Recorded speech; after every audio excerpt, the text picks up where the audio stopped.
Bien-aimés dans le Seigneur,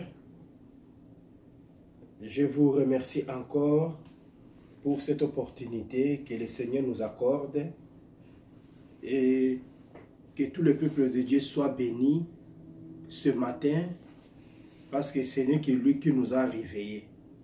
Voilà pourquoi nous allons prier. Tendre Père, nous te bénissons parce que tu es Dieu. Merci Seigneur Jésus pour ce temps que tu nous accordes encore, Seigneur de gloire, de propager ta parole. Nous recommandons, Seigneur de gloire, ces enseignements entre tes saintes mains. Laisse que ton esprit, Seigneur de gloire, puisse nous accompagner du début jusqu'à la fin, dans les noms puissants de notre Seigneur Jésus. Nous t'avons ainsi prié. Amen. Nous bénissons encore notre Dieu pour ces temps que IMC TV nous accorde, de chaque fois de passer en ces lieux pour les enseignements, pour édifier le peuple de Dieu. Voilà pourquoi nous bénissons le créateur et l'auteur de cette chaîne IMC TV, que notre Dieu vraiment puisse lui bénir, Ilondo Moment Chrétien, dans tout ce qu'il est en train de faire pour la propagation de sa parole. La fois passée, nous avons parlé et nous continuons toujours à parler sur notre thème. Le grand thème, le temps est grave. Nous voulons, mes frères et sœurs, dans le Seigneur, montrer l'importance du temps. Pourquoi nous disons que le temps est grave? Par rapport à nous et par rapport à Dieu. Par rapport aussi au monde qui nous entoure. Le temps est grave. Ce temps que nous traversons, mes frères et sœurs, c'est un temps où le diable est en train de faire tout pour attirer les enfants de Dieu vers lui. Ah, voilà pourquoi nous aussi, nous nous sommes aussi levés pour montrer aux enfants de Dieu l'importance du temps.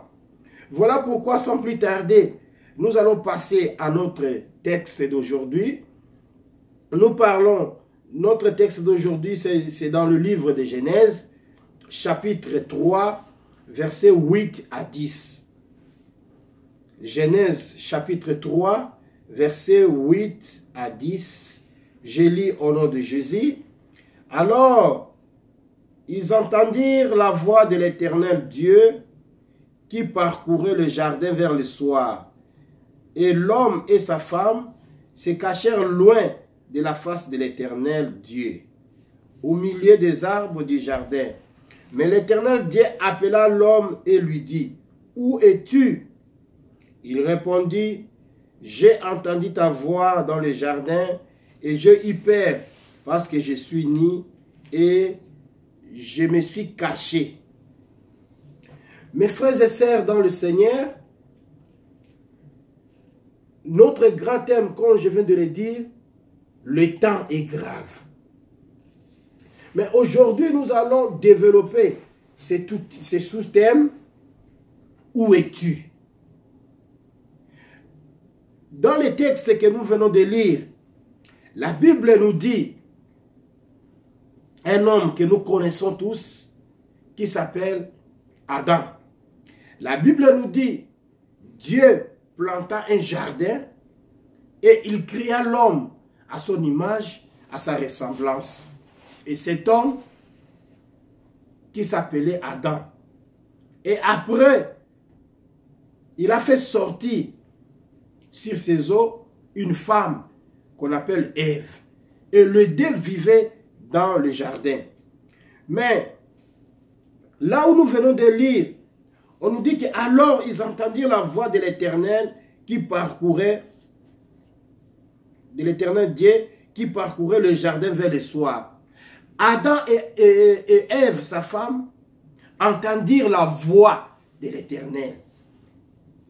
Et curieusement, mes frères et sœurs, cette voix cherchait Adam. Je me suis posé la question, comment expliquer la même voix que Adam écoutait chaque fois, la même voix qu'il a créée, la même voix que Dieu lui donnait des orientations. Mais ces jours-là, on nous dit que Adam, dans sa réponse, dit que j'ai écouté ta voix et je y perds. Mes frères et sœurs dans le Seigneur, comment une voix qui était habituée à écouter, mais un jour comme ça, cette voix commence à te faire peur. Non, il y a quelque chose qui se passe ou quelque chose qui s'est passé. Ah, voilà pourquoi nous allons, mes frères et sœurs, comprendre. On nous dit qu'ils entendirent la voix de l'Éternel Dieu qui parcourait le jardin vers le soir. Donc, c'est dire que la voix là de Dieu parcourait le jardin vers le soir. Donc, c'est pour nous dire que Dieu avait un temps où il causait avec Adam, où il parlait avec Adam. Avait un temps et un lieu précis. Parce qu'on nous dit que vers le soir. Or, si nous voyons bien, les soirs commencent à partir de 15h, 16h jusqu'à décembre. C'est les soirs. Donc, c'est le temps précis que notre Dieu descendait ou parlait à Adam. Mais ces jours-là, curieusement, on nous dit que, la Bible nous dit que non, Adam dit, j'ai entendu ta voix et je me suis caché. Oh, mes frères et sœurs, c'est pour dire qu'il y a quelque chose qui s'est passé. Et nous allons tous découvrir la chose. La Bible nous dit, mais l'Éternel Dieu appela l'homme et lui dit, où es-tu? Il répondit, j'ai entendu ta voix dans le jardin, je y perds parce que je suis né. Mes frères et sœurs, je voulais qu'on puisse développer ensemble ces mots, la voix. Pourquoi Adam a eu peur de cette voix qu'il a créée? Non, c'est pour nous dire qu'il était d'abord habitué par la même voix. Mais le mal en est que, avant d'écouter cette voix les jours-là, Adam et Ève avaient déjà écouté une autre voix. Ah, j'aimerais maintenant qu'on puisse développer cette voix que Adam et Ève avaient écoutée. Et si nous voyons bien, mes frères et sœurs, la Bible nous dit qu'ils ont écouté la voix de la séduction. Voilà ce que nous voulons parler, mes frères et sœurs, pour montrer que la voix que Adam et Ève avaient écoutée, c'était la voix de la séduction. Avant d'écouter la voix de Dieu. Ils étaient habitués à écouter la voix de Dieu. Parce que c'est cette voix qui leur donnait des orientations. C'est cette voix qui leur montrait le chemin. C'est cette voix qui faisait tout dans leur vie. Mais quand ils ont écouté la voix du serpent, qui est la voix de la séduction, c'est là où le bas blesse. C'est là où, mes frères et sœurs, le diable s'est introduit pour séduire, pour écarter Adam et Ève dans la présence de Dieu. Voilà pourquoi j'ai voulu qu'on puisse développer ces deux choses. On nous dit, quand une personne entend une autre voix, qui est la voix de la séduction, il y a deux choses qui se passent dans la vie de cette personne. Deux choses qui se passent.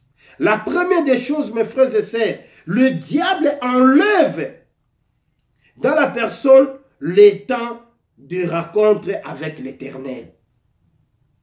Il enlève en toi le temps. Donc, il saisit le temps que tu étais chaque fois avec l'Éternel. Le temps que tu t'es consacré pour soit prier, soit lire la Bible, soit s'inspirer sur les choses de Dieu.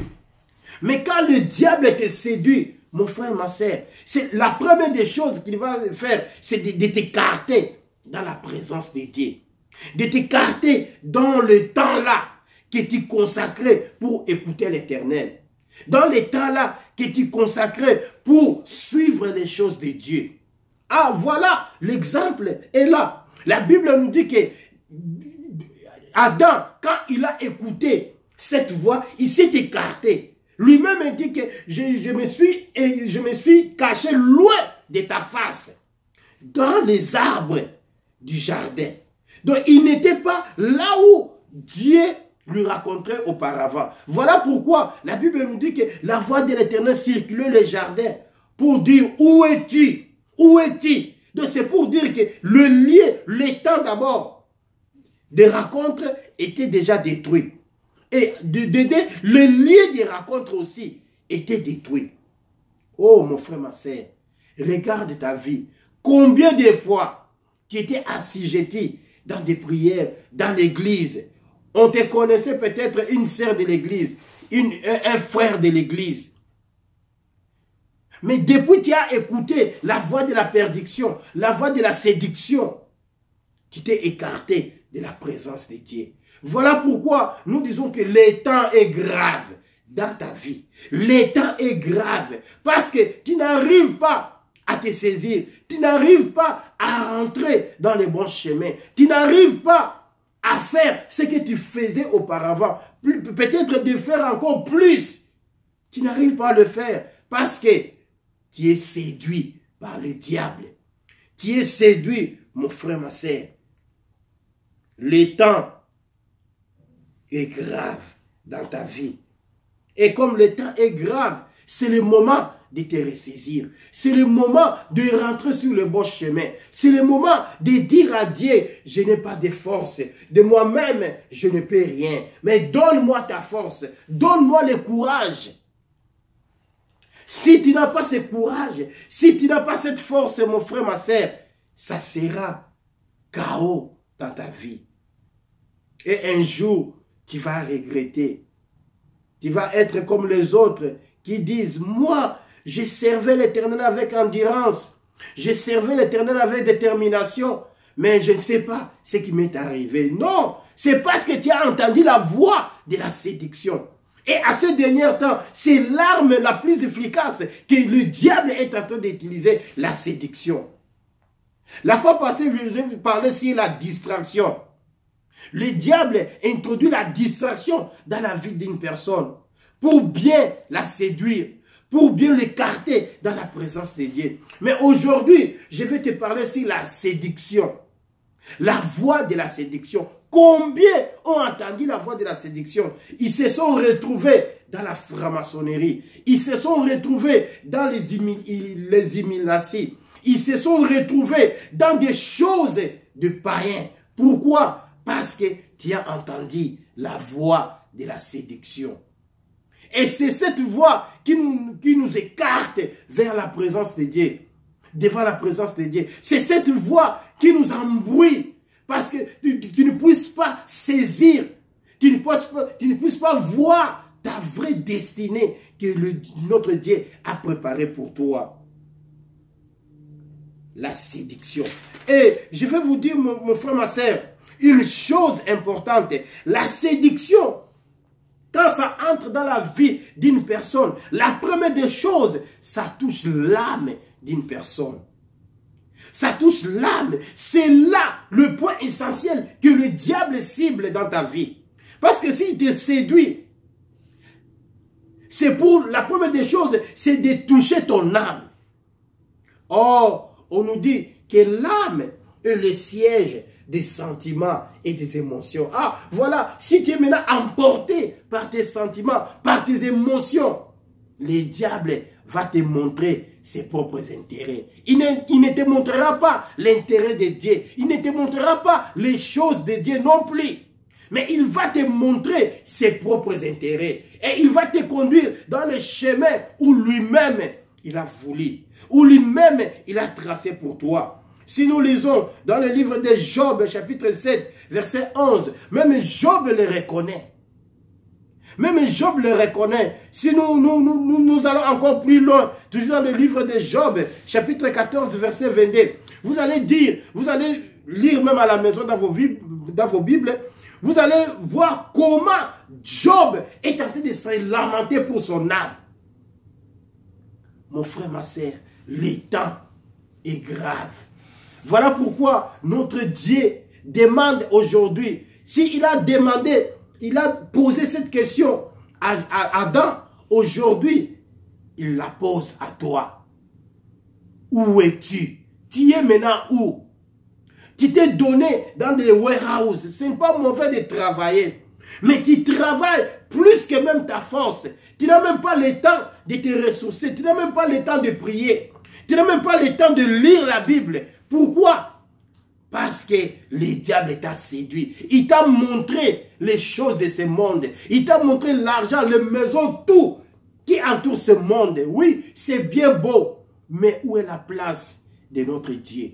Où est le temps que tu réserves pour notre Dieu? Voilà pourquoi la Bible nous dit, fais attention, car tu ne sais pas le jour où le Seigneur reviendra. La Bible nous dit, il revient bientôt.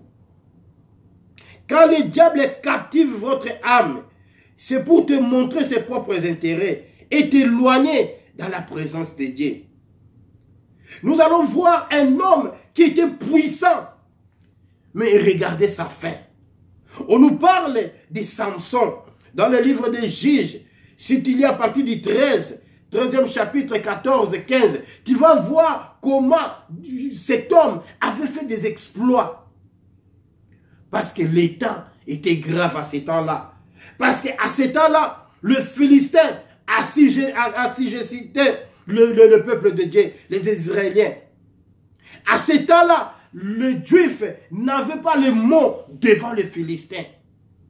Mais je vais vous dire, Dieu a envoyé cet homme comme juge pour libérer les enfants d'Israël dans la main des Philistins. Mais un jour, il avait bien fait sa mission. Mais un jour, il est tombé dans la main d'une femme qu'on appelle Delilah. Et la Bible nous dit, mes frères et sœurs, Delilah l'importunait chaque jour pour lui demander où est ta force. Et la Bible nous dit, nous allons lire cette portion d'écriture dans le livre de Juges, chapitre 16, versets 16 à 17. Juges, chapitre 16, versets 16 à 17. Qu'est-ce que la Bible nous dit? Verset 16 à 17. Comme elle était chaque jour à les tourmenter et à l'importuner par ses instances, son âme s'impatienta à la mort. Il ouvrit tout son cœur et lui dit, le rasoir n'a point passé sur ma tête, parce que je suis consacré à Dieu dès le ventre de ma mère.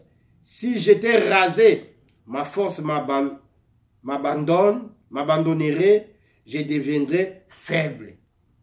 Et je serai comme toute autre personne. Ah, voilà la réponse de Samson. Il livre tout son secret à Delilah. Il dit, la rasoir ne passera pas sur ma tête.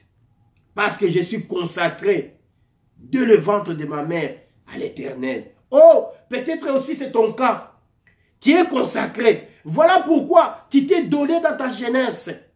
Dans des prières, dans des jeûnes, dans des retraites. Tu étais assujetti dans l'église, dans la permanence. Parfois même on t'avait donné le nom dans la permanence. Mais aujourd'hui, regarde, tu es où? Aujourd'hui, mon frère, ma sœur, tu es où? Tu t'es écarté vers le vrai chemin. La Bible nous dit, Samson révéla à Delilah ses secrets. Et Delilah a fait tout pour détruire la force qui était à Samson. Et la Bible nous dit, mes frères et sœurs, quand il a livré le secret à Delilah, nous allons voir ce qui est arrivé au verset 20 du même chapitre 16. La Bible nous dit, Elle dit alors, les Philistins sont sur toi, Samson. Et il se réveilla de son sommeil, il dit, je m'en tirerai comme les autres fois et je me dégagerai. Il ne savait pas que l'Éternel s'était retiré de lui. Oh, la Bible me dit, il ne savait pas que l'Éternel s'était retiré de lui. C'est le triste verset de la Bible, mon frère, ma sœur. Quand je lis ça chaque fois, je suis perdu en moi-même. La Bible dit, il ne savait pas que l'Éternel s'est retiré. L'Esprit de l'Éternel s'est retiré de lui. Il ne savait pas. Parce qu'il a livré son secret. Pourquoi? Parce qu'il était séduit. Regarde, mon frère, ma sœur, la voie de la séduction. La puissance même de la voie de la séduction qui s'est passée dans la vie de Samson. Et aujourd'hui, c'est de la même manière, c'est de la même stratégie que le diable est en train d'utiliser. La voie de la séduction. Combien de nos frères et sœurs, combien même des pasteurs éminents, des pasteurs puissants, et aujourd'hui, ils se sont refroidis à cause de la voie de la séduction.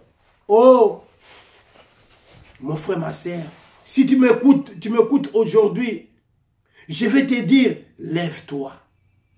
Lève-toi, parce que le temps de la rencontre avec l'Éternel est déjà détruit dans ta vie. Et la deuxième chose, c'est le lieu de la rencontre. Regarde, dans notre premier passage, la Bible nous dit, Adam a fui l'Éternel. Il a fui, même là où il s'est rencontré avec l'Éternel, le lieu précis. Ces jours-là, il n'était pas là. Pourquoi? Parce que il a écouté la voix de la séduction. Or, la voix de la séduction amène au péché et amène à la mort. Pas même une mort physique, mais une mort spirituelle. Voilà pourquoi le temps est arrivé où nous allons, mes frères et sœurs, changer de données. Lève-toi, retourne dans les temps des rencontres avec l'Éternel et les lieux aussi des rencontres. Parce que si tu ne retournes pas au lieu des rencontres, mon frère, ma sœur, ça sera dur pour toi. Voilà pourquoi nous allons clôturer dans ces versets, sur ces versets de Ésaïe chapitre 43, versets 12 à 13. Qu'est-ce que la Bible nous dit? Ésaïe 43, versets 12 à 13. La Bible déclare, c'est moi qui ai annoncé, sauvé, prédit. Ce n'est point parmi vous un Dieu étranger. Vous êtes mes témoins, dit l'Éternel. C'est moi qui suis Dieu. Je le suis dès le commencement, et nul ne délivre de ma main. J'agirai, qui s'y opposera? Ah, l'Éternel lui-même dit, j'agirai, qui s'y opposera? C'est le temps de t'élever, parce que quand tu vas t'élever, quand Dieu va agir dans ta vie, personne ne peut s'opposer. Personne ne peut changer ce que Dieu a prévu pour toi. Voilà pourquoi rentre dans le lieu de rencontre avec l'Éternel. Rentre dans le temps que tu avais fixé pour l'Éternel. Le temps de l'intimité. Le temps où tu te ressources. Le temps où tu te sacrifies pour les choses de Dieu. C'est ce temps-là que Dieu a besoin. Voilà pourquoi, mon frère, ma sœur, je voulais juste ce matin vous exhorter pour vous dire que la question nous est posée. Où es-tu? Où es-tu? Tu es maintenant où? Si tu es dans la voie de la séduction, c'est le moment de retourner vers l'Éternel. Regarde ce qui est arrivé à Adam, ce qui est arrivé à Samson, peut aussi nous arriver. Mais nous avons la grâce de retourner encore vers notre Dieu. Voilà pourquoi le temps est grave dans ta vie. Et comme le temps est grave, je me lève pour te dire que saisis ces temps. Rentre vers l'Éternel. Il dit, c'est moi qui suis l'Éternel. J'agirai. Qui s'y opposera? Personne ne peut s'opposer à la parole de Dieu. Personne ne peut s'opposer à ce que Dieu est en train de préparer pour toi. Mais ce qu'il attend de toi, c'est rentrer. Retourne vers lui et tu verras ce qu'il va faire dans ta vie. Parce qu'il est Dieu. Voilà pourquoi la Bible nous dit, il n'est pas un homme pour mentir, ni un fils de l'homme pour se repentir, mais il est derrière sa parole pour l'accomplir. Et si tu rentres dans sa parole, tu verras, il va changer ta vie. Voilà pourquoi là où tu es, tu vas fermer tes yeux et je vais prier pour toi. Ô tendre Père, je bénis ton Saint-Nom parce que tu es Dieu. Je bénis ton Saint-Nom parce que c'est toi le véritable Dieu. Le Dieu qui change les données. Regarde tes enfants, mon Dieu. Ils se sont conduits dans la voie de la séduction. Et le diable les a saisis, Seigneur de gloire, pour leur dérouter sur ton chemin, pour leur enlever dans ta présence. Voilà pourquoi je prie pour ces frères, cette sœur qui m'écoute, qui me suit en ce moment. Que tu puisses, Seigneur de gloire, faire quelque chose dans sa vie. Laisse que ta puissance, Seigneur de gloire, puisse descendre dans sa vie, puisse détruire tout ce qui est de la voie de la séduction, Père éternel, pour que tu puisses leur ouvrir les oreilles et les yeux pour bien voir et entendre ce que tu vas leur montrer. Parce que tu es Dieu. Sois béni dans les noms puissants de notre Seigneur Jésus. Nous t'avons ainsi prié. Amen. Nous bénissons encore ces chaînes IMC TV de nous avoir réussi. Que notre Dieu puisse bénir notre frère Christian Ilondo de tout ce qu'il est en train de faire et que notre Dieu puisse vous bénir encore là où tu es. Je m'appelle le pasteur Jean-Baptiste Ilondo Bunga. Je suis le pasteur responsable de l'église Southport d'I.C. Paul Christ Church, ici à Indianapolis. Nous œuvrons par la grâce de Dieu. Que notre Dieu puisse vous bénir. Ciao et à la prochaine.